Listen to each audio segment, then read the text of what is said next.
And they did that throughout, and this is somewhat, what I'm going to be talking about next is somewhat conjecture, because nobody really can verify fully unless it really is coming from the Lord. But from what I understand is that this solar system was populated by the fallen angels who had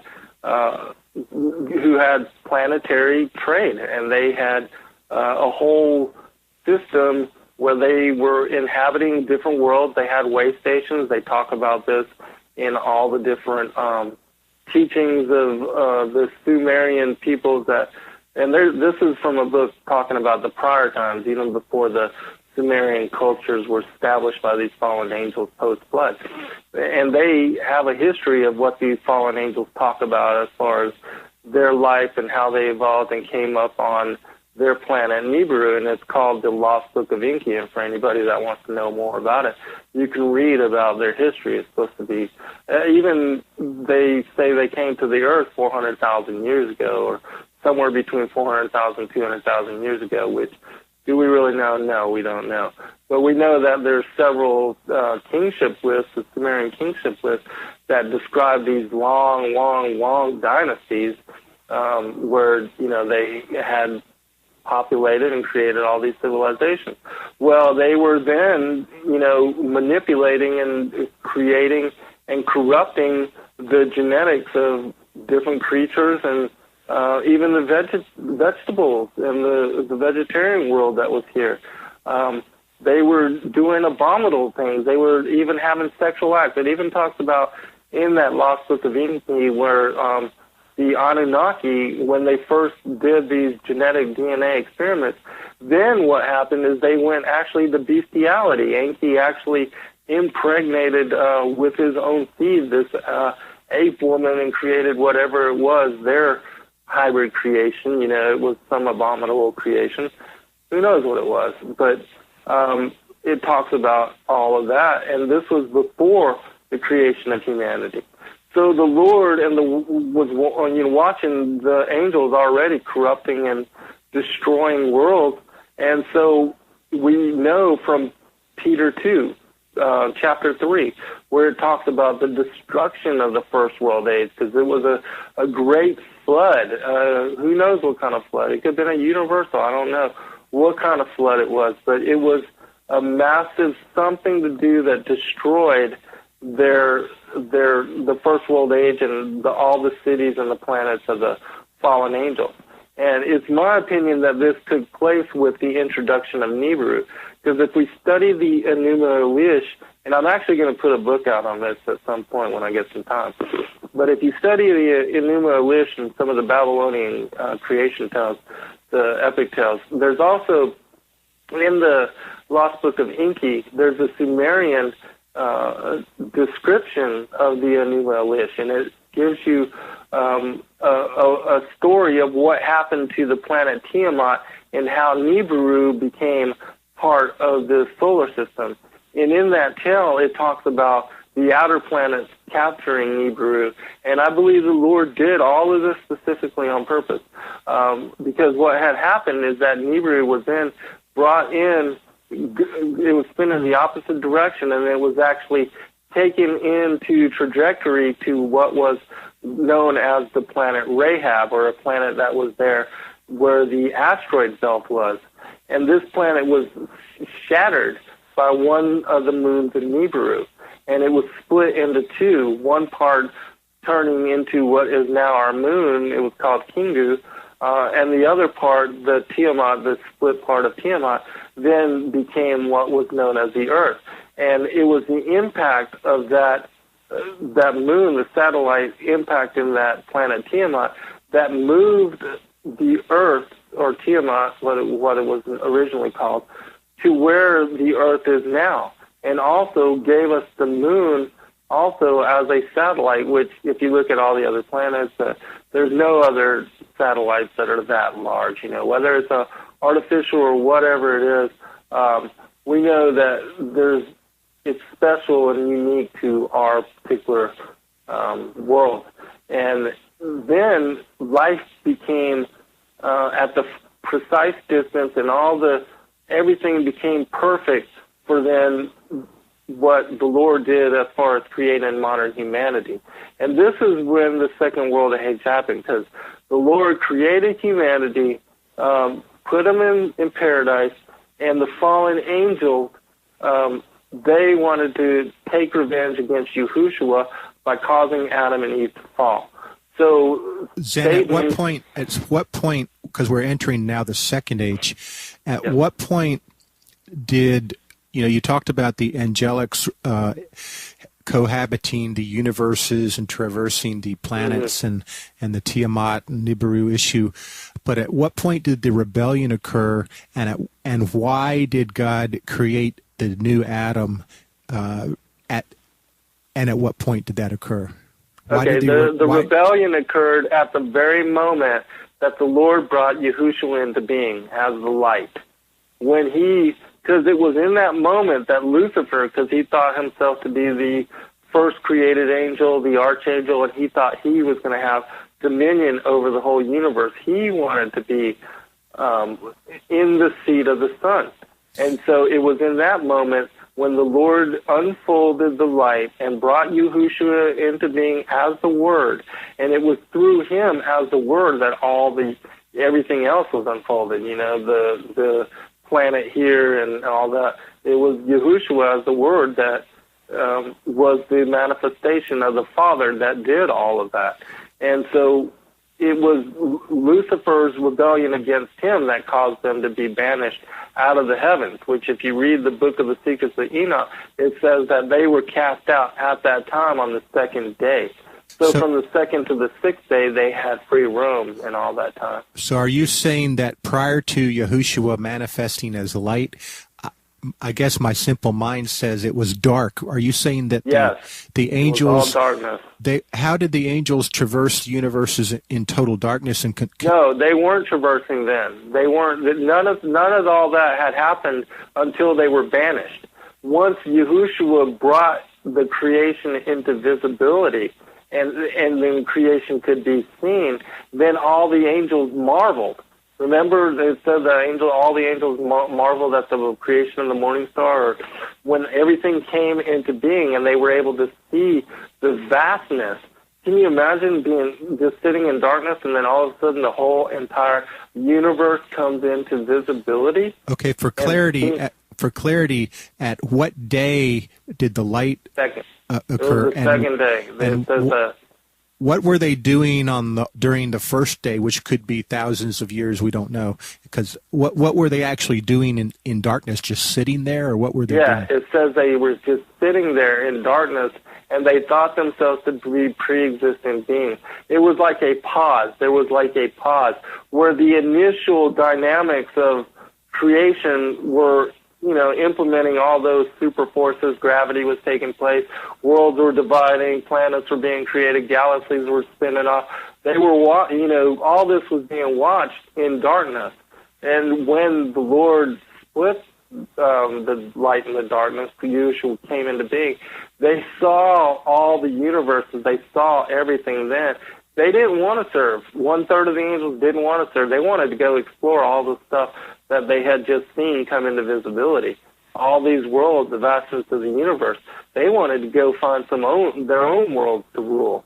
And that's what they did. Yeah, I was going to say, is that not what they did with Atlantis and everything? And maybe yes, that's exactly what they did. So on the second day, light occurred. They wanted to start roaming around. Hey, look at all this.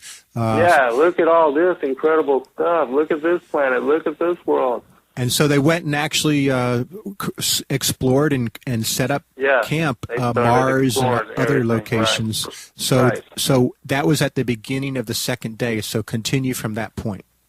Okay, so and I covered a lot of this, because then from the second to the sixth day, the fallen angels, as the Elohim, and not necessarily, even though they rebelled, there were some that weren't even in rebellion to the Lord that also were exploring and doing the service of the Lord in establishing and creating whatever it is that the Lord was establishing and creating too. So you have both sets of angels as the fullness of the Elohim going out into the universes and manifesting and creating and helping to manipulate and bring whatever it is that they do. From the second to the sixth day, they were doing that. The fallen angels were busy establishing all of their civilizations and stuff. But they were doing everything based on, abusing everything and using everything the same way that we do here on this planet. At what point did the alignment with Lucifer occur, like the division of fallen angel versus... Second day. Okay. So Second day, that's when Lucifer was cast out. He was cast out with 1/3 of his angels. It was on that day. And where was he cast to at that point on the second day? It says to the bottomless. They were just cast out of the upper heavens, and they were cast to the lower heavens, which the lower heavens are from the sixth heaven down. So, and there's many people that think that the heavens expand out into the universe. Like some say that the waters below are the waters above are those areas that are beyond the asteroid belt, because they say that the asteroid belt was actually where the waters were divided. And so the heavens, the lower heavens would be below, from the asteroid belt below then, is what I understand. But I don't have, I can't tell you for sure as far as that either.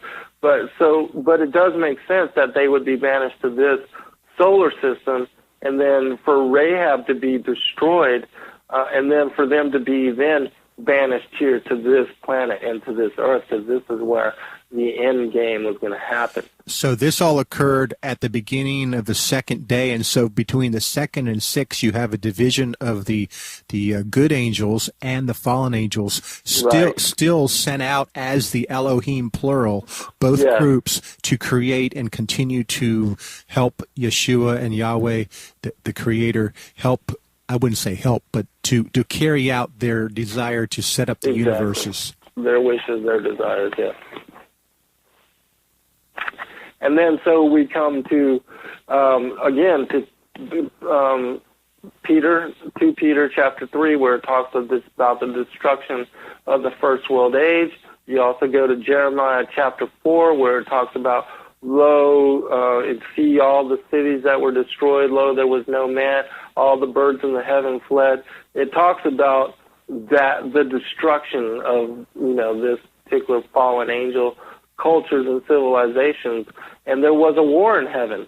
And I do believe that the good angels and the bad angels, that they were fighting, and there's actual, there's even stuff on the moon that it shows this. There's even on Phobos, strafing on Phobos. I mean, there is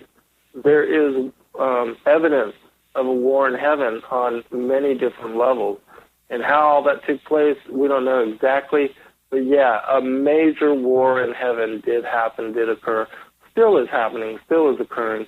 But the focus is going to be here, because it talks about, even in the revelation of St. John the Theologian, that at the end of days, when judgment would be nearing, they would be stripped of their ability to fly and their ability to get away. Because judgment is coming, and they're going to be judged. This is it. This is it for them. At what point along the second to sixth day did the Jeremiah chapter 4 destruction occur in your view? I think it was right, it could have been when Atlantis happened. It could have been that 13,000-year episode before. Who knows exactly when it was, but it was a total destruction of, their cultures and civilizations by water. Talks about how, all these, their civilizations are even under the water. We know there's a place called, off the coast of Japan. They just recently found it. It's a city that's like miles and miles up underneath the ocean that couldn't possibly, according to history and to what we know as science, shouldn't exist, because it's this megalithic structure and complex that was built in a fashion and a form that we can't even replicate today. But if you know about this history that I'm talking about, know about the fallen angels and about their prehistory before ours, then you'll understand, and it all makes sense. And so that Jeremiah 4 destruction is talking about that major destruction. And there were many, because, even Sodom and Gomorrah And those 5 cities, they were destroyed. Atlantis was destroyed. The Lord has been destroying them over and over and over throughout the very beginning, just to keep them in alignment and just keep them in check and to slow them up in their agenda. Even with, the Tower of Babel, when they created that Stargate and that system to get into the heavens, the Lord came down and confounded all the tongues and split up all the tribes and separated all the people. He was temporarily, stopping the agenda, that New World Order, the global government that Satan is trying to manifest. Okay. So we get to the second world age. You want to go there? Yeah, so we're entering the second world age, and which day are we at this point? The 6th day. We're at the 6th day. And in the 6th day, the Lord... This is right after the angel wars or during the angel wars, right? Right. Well, this is, it kind of, because what we have in Genesis 1 is a recreation of the earth after the destruction of these angel wars. Then you have the Lord recreating the planet in a way that would be hospitable to the creature he's about to create on the 6th day. And so Genesis is about him unfolding the perfect paradise, hospitable place to put Adam and Eve, and it was a set-apart place, too. Was not Adam created first just as Adam and then later the Adam and Eve? Yes, he was. And it wasn't until Eve was split off from him, because Adam was a hermaphroditic being. And it wasn't until he named all the creatures and saw not one like himself that the Lord decided to split Eve off from him, and then that's when female and genders, actually male and female, came into being. But before then, Adam was much like the angels, a hermaphroditic being. And let's talk about that just a second before you go into the details of the second age. One, I do think Dr. McQuaid might be onto something when it said, and he took a rib of Adam. It might be a ribosome, so we could talk about that later. I think he might be correct on that.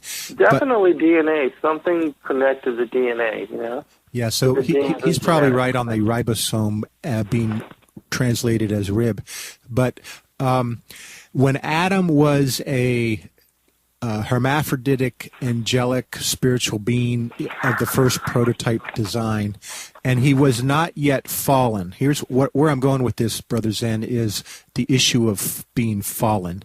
And so I want to have, when you go into the second age, I want you to emphasize any details that lead up to and encounter the fall and what that represented and the results were. Yeah, I think I know where you're going with this. And I think, and I'm not sure if we talked about this or not, but from my understanding is that Adam, before, even before Eve, and even after Eve was split off from him, they were bright-natured beings, meaning that they were clothed in light, that they were some kind of etheric energy. Light beings. Some kind of light beings, exactly. Much like, even these angelic, that supposedly, can manifest or go through walls or whatever, that they weren't necessarily dense and in flesh form. They weren't, they were higher vibrating light, energy, sound, whatever you want to call that consciousness, that spirit. They were still that. And it wasn't until the corruption when, after Eve was split off from Adam and then they took on gendered form, that Satan or Samuel or Lucifer, whoever you want to call him, then wanted to take revenge against Yahushua because on the second day, he wanted to have dominion over the entire, he wanted to put his throne above God. He wanted to have control and make the decisions. He wanted to be the head honcho. Were established by these fallen angels post-flood. And they have a history of what these fallen angels talk about as far as their life and how they evolved and came up on their planet Nibiru, and it's called the Lost Book of Enki. And for anybody that wants to know more about it, you can read about their history. It's supposed to be, even they say they came to the Earth 400,000 years, manipulating and creating and corrupting the genetics of different creatures and even the vegetables and the vegetarian world that was here. They were doing abominable things. They were even having sexual acts. It even talks about in that Lost Book of Enki where the Anunnaki, when they first, and they did that throughout, and this is somewhat, what I'm going to be talking about next is somewhat conjecture because nobody really can verify fully unless it really is coming from the Lord. But from what I understand is that this solar system was populated by the fallen angels who had planetary trade, and they had a whole system where they were inhabiting different worlds. They had way stations. They talk about this in all the different teachings of the Sumerian peoples that, and this is from a book talking about the prior times, even before the Sumerian cultures ago, or somewhere between 400,000, 200,000 years ago, which do we really know? No, we don't know. But we know that there's several kingship lists, the Sumerian kingship lists, that describe these long dynasties where, they had populated and created all these civilizations. Well, they were then,